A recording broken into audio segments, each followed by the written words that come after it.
Are you in that place between curious and committed to writing your book? If you are, stick with me. Sometimes you might hear it knocking at the inside of your head trying to come out, and I know exactly how that feels. So do all the authors that I've worked with to help them get their book out of their head and onto the page finally.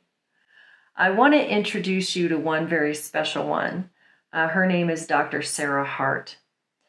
And what she epitomizes so well is that this journey to become an author is really one of self-discovery. It's a transformation for the author as well as for your reader.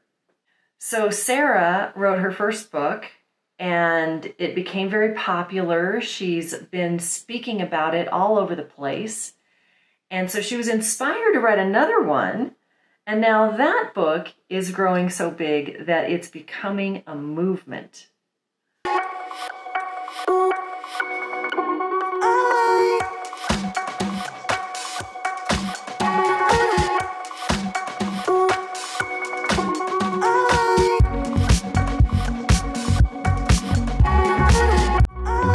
Sara, welcome. Hi, Amy. Thank you. Your two books, they have some similarities, but they're quite different. The first one is The Upside of Downsizing, Getting to Enough. And the second is Prime Spark, Women Over 55, It's Our Time. Sara, what advice would you give to new authors who are just thinking about dipping their toe in this journey of becoming a published author? Well, I would encourage you to do it. Just do it. Just sit down and start writing. Just sit down and start writing and see what comes out. And you don't have to do this alone. I mean, I'm not being paid for this, but Amy is an absolutely wonderful book coach. I would not have the two books if it weren't for Amy. It would not have gotten done. Week by week, or however often we met for at least during the downsizing book, I had sort of agreed that I would try to have X done, and that kept me going.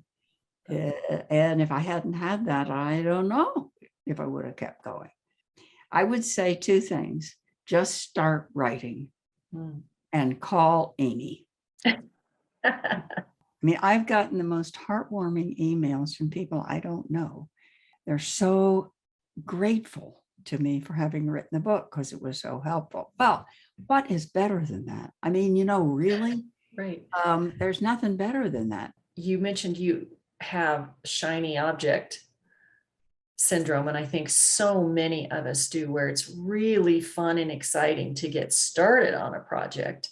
And then it's very easy to get distracted by other things that are happening. I am very much a shiny object person, so it's really hard for me to keep going and complete things. I had one day a week that was my writing day. Every Friday, I went to my favorite writing coffee shop. It's not my favorite coffee shop, but it was my favorite writing coffee shop. And that's what I did. In order to write, you absolutely have to block out that time. And it is inviolate unless there's an absolute emergency. I mean, I have a lot of trouble, quote, grabbing time in between other things to write. My mind's not there. I can't do it that way. Maybe other people can. I can't. So if you're one of the people like me, then you have to have a certain amount of time absolutely set aside that is inviolate, and that's your writing time.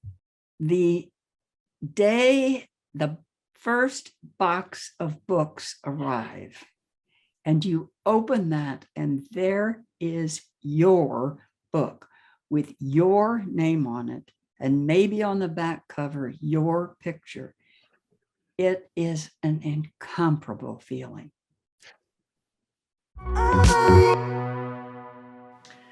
And now it's your turn. I'd love to ask you a couple questions. Like, what is your purpose? What's your mission with your book? Who are the people that you most want to reach? Like, think of this as the person whose life lives will be changed by hearing your message and helping them understand their own story. How's it going to feel to open that box of books for the first time? And lastly, what's holding you back, really? I'd love to hear your story. And if you're curious about your story and what might be holding you back, I've got a little workbook for you. All you have to do is click on the link next to the video and get curious to dive into your own story. Then you can bring it to the world.